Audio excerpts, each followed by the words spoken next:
আসলে আমি তো জানলাম আপনাদের কাছ থেকে জানলাম, আসলে টেলিভিশনের মাধ্যমে জানলাম, যখন স্ক্রলে নামটা দেখাচ্ছে তখনই আমি জানলাম যে আমি প্রধান নির্বাচন কমিশনার পেয়েছি। এর আগে তো জানার সুযোগ হয়। বিশেষ করে আমরা রিটায়ার্ড লোক, সরকারে তো আমাদের যোগাযোগ নাই, তেমন একটা সরকারে তো নাই আমাদের। জানার পরে এখন আপনারা যেগুলো জানতে চাচ্ছেন এগুলো আমার জন্য একটু প্রিমেচিউর, কারণ আমি এখনো শপথও নেই বা দায়িত্ব নেই, এখন ইলেকশন কমিশনও যায়নি, কী কাজ যে ওখানে করতে হবে সেগুলো বিস্তারিত জানি না। তারপরেও তো ধরেন এদেশের সিটিজেন হিসাবে সরকারি চাকরি করেছি, কিছু আইডিয়া তো আছে। আপনি কি চ্যালেঞ্জের কথা বলছেন নাকি? চ্যালেঞ্জ বলতে কি, এদেশে তো সবচেয়ে বড় চ্যালেঞ্জ হলো মানুষের ভোটের অধিকার যে প্রয়োগ, সেটা বাধাগ্রস্ত হয়েছে। এই বাধা অপসারণ করে মানুষের যে ভোটের অধিকারটা প্রতিষ্ঠা করা, এটাই সবচেয়ে বড় চ্যালেঞ্জ। আমি মনে করি যে একটা free, fair and credible election জাতিকে উপহার দিতে হবে। সাম্প্রতিককালে অগাস্টের এবং জুলাই অগাস্টে যে মানুষের যে প্রাণহানি হয়েছে, কত লোক শহীদ হয়েছে, হাজারদের হাজার শহীদ হয়েছে, 26-27 লোক ইনজুর হয়েছে, পঙ্গু হয়েছে, চোখ চলে গেছে, কারো হাত চলে গেছে, কারো পা চলে গেছে। এর আগেও 15-16 বছর ধরে কত লোক জান দিয়েছে, না তাই না, প্রাণ দিয়েছে, কত লোক অত্যাচারিত হয়েছে, খুন হয়েছে, গুম হয়েছে, কত আপনারা সবই জানেন। তো ওদের সবার দাবির মধ্যে অনেকগুলো দাবির মধ্যে মূল দাবিটা ছিল যে মানুষের ভোটের অধিকার প্রতিষ্ঠা। মানুষ ভোট দিতে চেয়েছে, যার একটা মুক্ত পরিবেশে, উন্মুক্ত পরিবেশে তাদের পছন্দের প্রার্থীকে ভোট দিতে চেয়েছে, যেটা মানুষ বঞ্চিত ছিল এবং পারে নাই। বিশেষ করে যদি বড় তিনটা নির্বাচন যদি আমরা ধরি, 14 সাল, 18 বা 24, মানুষ তো ভোটের অধিকার থেকে ততটাই বঞ্চিত ছিল। এবং যাদের বয়স 14 সালে ছিল, 18 বছর ভোটার হয়েছিল, তারা তো এখন 28 বছর বয়স হয়ে গেছে, না 14 সাল থেকে 28 বছর হয়ে গেছে, ভোট দেওয়ার সুযোগটা তো পায়নি তারা। এই জন্য আমাদের তরুণ প্রজন্মের মধ্যে একটা বিরাট ক্ষোভ আছে। কিন্তু এই যে আত্মত্যাগ, এগুলো হলো, এটা কিন্তু মূল লক্ষ্যের মধ্যে একটা হলো ভোটের অধিকার প্রতিষ্ঠা। তো এখনকার যে আগের তো যারা ইলেকশন কমিশনে ছিল, যারা মেম্বার টেম্বার ছিল, চেয়ারম্যান ছিলেন, তাদের তো গুরু দায়িত্ব ছিলই। এখনকার প্রেক্ষাপটে এই দায়িত্বটা আরো অনেক বেশি। বিশেষ করে মানুষ রক্ত দিয়েছে, অনেক ছেলেমেয়ে রক্ত দিয়েছে। এখন যদি আমরা একটু ব্যর্থ হই, এদের রক্তের সাথে বেইমানি করা হবে, এদের রক্তের সাথে মুনাফিকি করা হবে। এই মুনাফিকি আমরা করতে পারবো, এই বেইমানি আমরা করতে পারবো। এই বয়সে এসে এই বেইমানি করার মতো মন মানসিকতা আমাদের নেই। তো তাদের যে প্রত্যাশা, কড়ায় গন্ডায় বুঝিয়ে দেওয়ার চেষ্টা আমি করবো, যাতে একটা জাতিকে ফ্রি, ফেয়ার এবং ক্রেডিবল ইলেকশন যাতে উপহার দিতে পারি, তার সেই লক্ষ্যে আমি আমার সর্বশক্তি দিয়ে আমি চেষ্টা করব এবং সংশ্লিষ্ট সবার সহযোগিতা নিয়ে আমি এই কাজটা করতে চাই। আপনাদের সহযোগিতা চাইবে, সবাই সহযোগিতা চাইবে। এবং আমার দৃঢ় বিশ্বাস, আপনার যদি নিয়ত যদি সহি থাকে, লক্ষ্য যদি সঠিক থাকে, আপনার যদি কোনো ভেজাল না থাকে, এই ধরনের কাজগুলো করা সম্ভব। এটা আমার চাকরি জীবনের অভিজ্ঞতা, আমি বলছি। সুতরাং এটা কোনো অসুবিধার বিষয় না, কারণ এই জাতি প্রমাণ করেছে এই ধরনের ইলেকশন দেওয়া সম্ভব। 91 সালে তো আমরা প্রমাণ করেছি, এটা 2001 সালে প্রমাণ করেছি না। মানুষ তো ফ্রিলি যে ভোট দিছে, কেউ তো কোনো বাধা দেয়নি, যার ইচ্ছা মতো ভোট দিছে। তো সেরকম একটা পরিবেশ সৃষ্টি করে দেবো, এটাই তো তার সুযোগ আছে। এখন তো সব বিরোধী যারা ইলেকশন করবে, রাজনৈতিক দল, তারা তো সবাই চায় যে আমরা একটা ভোটের অধিকার প্রতিষ্ঠা করতে চাই, আমরা সবাইকে নির্বিঘ্নে ভোট দেওয়ার অধিকার প্রতিষ্ঠা করতে চাই। তারাই বলছে তো এটা, তারা যুদ্ধ করছে, লড়াই করছে বছরের পর বছর এই একটা দাবিতে। সুতরাং এইরকম একটা সুযোগ যেখানে সবাই চাচ্ছে, তো তাদেরকে নিয়েই তো আমি এই কাজটা করবো।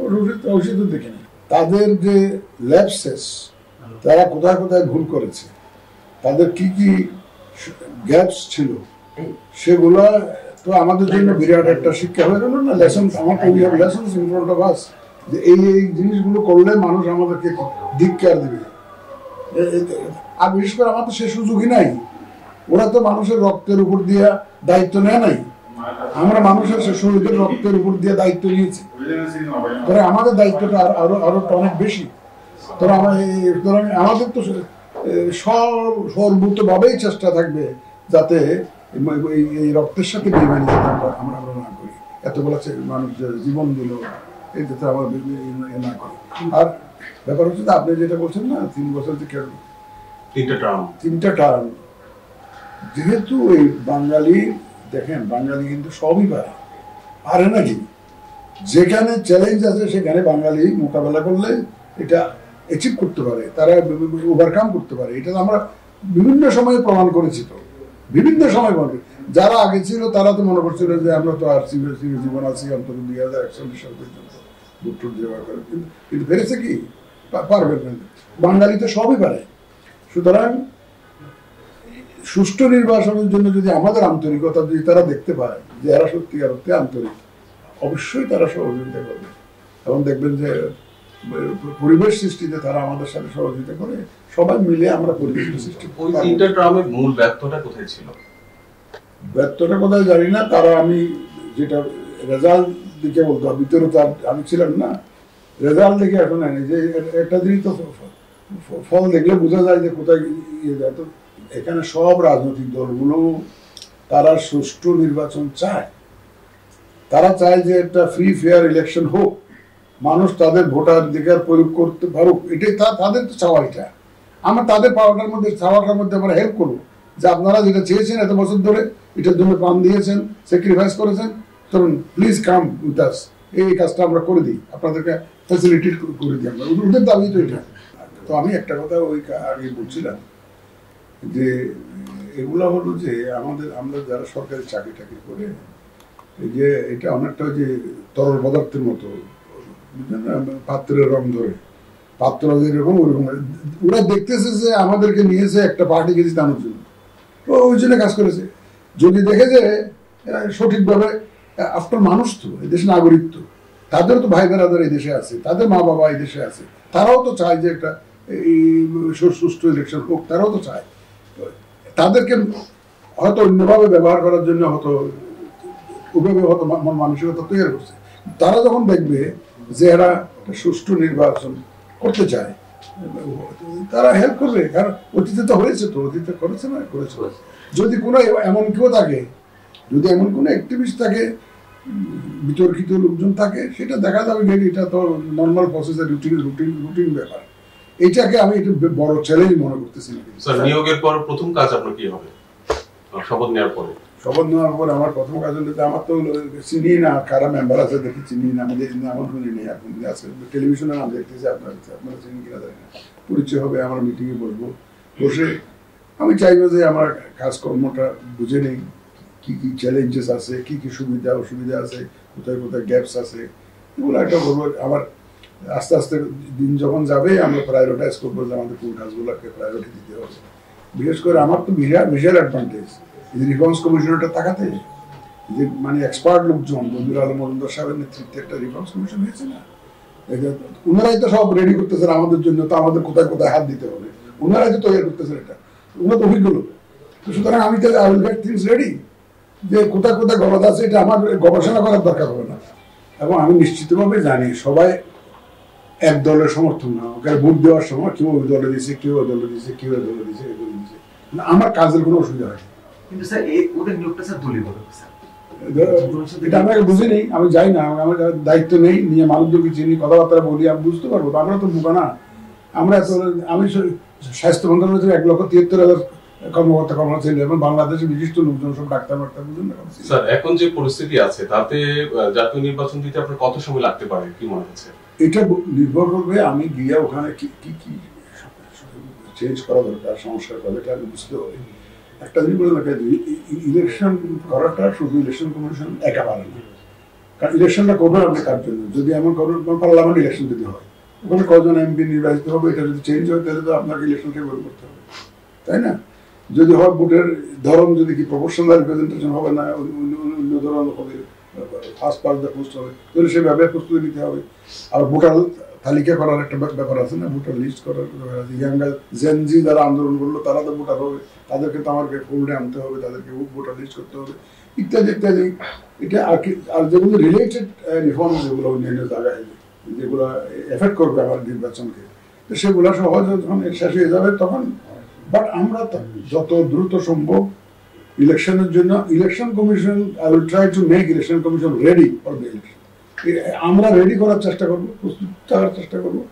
তো যখন সবার সাথে মিলিটারিদের প্রধান উপদেষ্টা সবসময় বলছেন যে আমি রাজনৈতিক দলের সাথে আলোচনা ছাড়া কোনো সংস্কার যাব না, সংস্কারের সব রিপোর্টগুলো পেলে রাজনৈতিক দলের সাথে বসবো, তারা যেগুলো যেগুলো অ্যাকসেপ্ট করবে আমি সেগুলো মানবো, যেগুলো তারা রিজেক্ট করবে আমি সেগুলো বাদ দিব। সুতরাং রাজনৈতিক দল বলবেন, বসার পরে যখন তখনকার কি অবস্থা দাঁড়ায়। এখন যদি এমন হয় যে একটা রিফর্মস রিপোর্ট, কমিশনের রিপোর্টটা দিল, এখন এটা বিরোধী দল বলো না ঠিক আছে, এটা পলিটিক্যাল পার্টিটা বলো না ঠিক আছে, এটা আমার কাছে করা উচিত, তো সংস্কারটা করতে হবে। আর তো সংস্কারটা চলমান প্রক্রিয়া, এটা তো এমন না যে ওয়ান্স ফর অল আমি সংস্কার করলাম তারা দিয়ে দেওয়ার কোনো সংস্কার। আপনার রেডি হতে কত সময় লাগতে পারে বলে আপনি অনুমান করেন? এটা আমি আগে কাজটা বুঝে নিই ভাই, আগে বুঝে নিই, দায়িত্ব নেই, আগে বুঝে নিই কি কি সুবিধা অসুবিধা কতদিন লাগতে পারে, এটা না বুঝে কাজে আমি জয়েন না করে কাজটা না দিতে আমরা। আপনি কি অভিজ্ঞতার জন্য সংসদ নির্বাচন আগে স্থানীয় নির্বাচনগুলো করে ফেলবেন কিনা, চিন্তা ভাবনা আছে কিনা, বা মনে হচ্ছে স্থানীয় নির্বাচন করতে গেলেও তো একই প্রস্তুতি লাগবে। আর তো আপনি বললেন ভোটার তালিকা বানাটা জিনিস, স্থানীয় নির্বাচনের জন্য বড় ভোটার তালিকা ভিন্ন, জাতীয় নির্বাচনের জন্য বড় ভোটার তালিকা ভিন্ন, ইউনিয়ন কাউন্সিলের যেমন ভোটার তালিকা ভিন্ন। আপনি তো সব ইউনিয়নের মেম্বার না, ভোটার না, তাই না? এই উপজেলা তো সেরকম, আপনাকে তো 5-6টা ভোটার তালিকাই করতে হয়। ওই এমন না যে এক ভোটার তালিকা দিয়ে আপনি সব ইলেকশন করবেন, সেটা আপনি পাবেন না। সুতরাং আর বিরোধী দল বা পলিটিক্যাল পার্টিরা যেটা চাচ্ছে, আমি পত্রপত্রিকা করে যা দেখতেছি, তাদের সাথে তার কথা বলি নাই, আপনাদের দেওয়া রিপোর্টের ভিত্তিতে আমরা যা বুঝি, তারা ন্যাশনাল ইলেকশনটা চাচ্ছে বলে আমার ধারণা। তারা তো চায় যে রাজনৈতিকবিদদের কাছে সরকারের দায়িত্ব দিলে থিংস উইল ইমপ্রুভ, তারা এই কথাই বলছে বারবার। তার মানে আমি বুঝতেছি যে তারা ন্যাশনাল ইলেকশনটা আগে চায়। তো এখন আমি আগে দায়িত্ব নেই, বুঝি কি করতে হয়। আপনারা সূর্য উঠলে সূর্যের আলো যখন উঠবে আপনারাও দেখতে পাবেন, আমরাও দেখতে পাবেন। আওয়ামী লীগ সহ তাদের সমমনা দলগুলো নির্বাচনে আসা না আসা নিয়ে এই ব্যাপারে আপনার কোনো পর্যবেক্ষণ আছে কিনা, বা আপনি দেখেন, it is premature for me এটা নিয়ে এত বিতর্ক হচ্ছে, আপনারা দেখতেছেন বিভিন্ন জায়গায়। বিতর্কের একটা ফয়সালা হোক, আমরাও দেখি, আপনারাও দেখেন, একটা মীমাংসায় তো আসবে, এদিকে হোক আর ওদিকে একটা মীমাংসায় তো আসবে, ফয়সালাটা হোক। এবং it is premature for me, আমি এই মুহূর্তে এই ব্যাপারে কোনো মন্তব্য করতে চাই না। তো স্যার আপনার কাছে স্যার কোন বিষয়টা মনে হয় যে যেহেতু তাদেরকে ফ্যাসিবাদের দল বলা হচ্ছে, তো তাদেরকে বাদ দিয়ে নির্বাচন করাটা ঠিক হবে, নাকি স্যার তারা নির্বাচন করুক, জনগণ তাদেরকে কতটুকু মূল্যায়ন করে, তাদের একটা পরীক্ষা হয়ে যাক? আপনি স্যার কোনটা? না, সেটা আমার মুহূর্তে আমি কোনো মন্তব্য করতে চাই না। আমি বললাম তো এটা একটা ফয়সালা হবে তো নিশ্চয়ই, ইলেকশন আস্তে আস্তে, এবং ওই ইলেকশনের তারিখ আসলে ডেফিনেটলি এই ব্যাপারে একটা সিদ্ধান্ত এসে যাবে, তখন আপনারাও দেখবেন, আমিও দেখবো। আমি এই ব্যাপারে কোনো এই মুহূর্তে স্যার ইভিএম নিয়ে একটা বিতর্ক ছিল বা আছে, এইটা নিয়ে আপনার মন্তব্য? আমি ইভিএম এ নিজেও একটা ভোট দিয়েছি, যে 18তে ভোট দিন, আমি ধানমন্ডিতে 18 দিলাম। 18তে যদি এক ভদ্রলোক ইভিএম মেশিনের কাছে গিয়ে আমাকে বলতেছে, স্যার আমার কিন্তু মার্কা ওইটা একটু স্যার দিয়ে, একদম ভোটের কাছে গিয়ে বলতেছে, কি ভোট স্যার? এটা জাতীয় নির্বাচন না, জাতীয় নির্বাচন না, ইয়া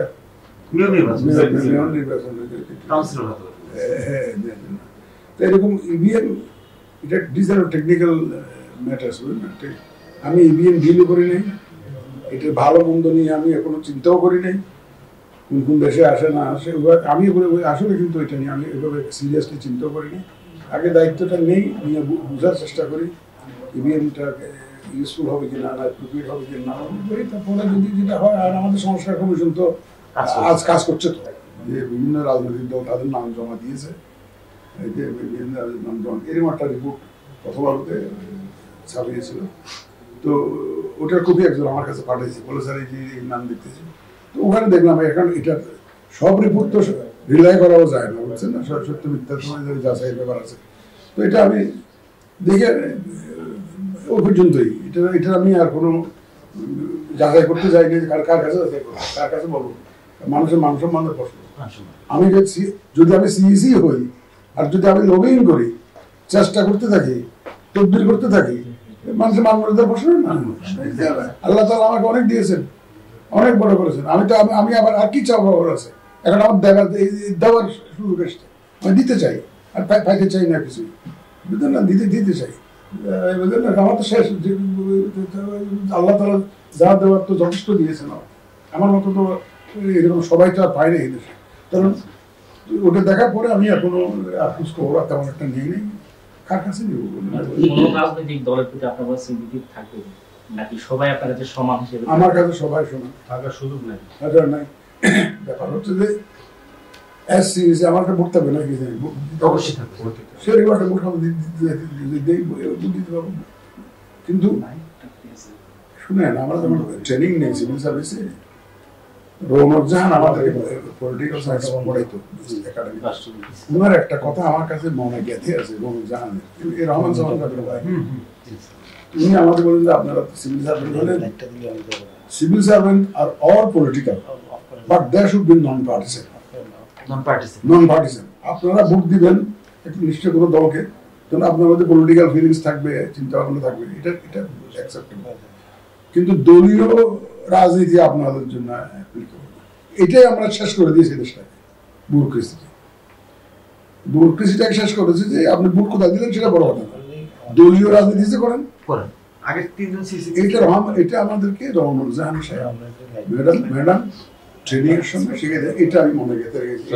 বড় দায়িত্ব পেয়ে আপনার কাছে একটু ভারাক্রান্ত মনে হচ্ছে, না আপনার কাছে মনে হচ্ছে যে বড় একটা সুযোগ পেলেন? আমি মনে করি অপরচুনিটি আল্লাহ তাআলা হ্যাজ গিভেন টু মি, যে এই দেশকে এই বয়সে এসে কিছু দেওয়ার জন্য আল্লাহ তাআলা একটা বড় সুযোগ দিয়েছেন। আমি এটা আমাদের ডক্টর মোহাম্মদ ইউনূস সাহেবের মতো করে দেখি। উনি বারবার করে বলছেন যে এই সুযোগ আসছে দেশের জন্য, এই সুযোগ হেলায় হারাবেন না, এই সুযোগ হারালে কিন্তু আর এরকম সুযোগ পাওয়া যাবে না। আমি সেটাকে অপরচুনিটি হিসেবে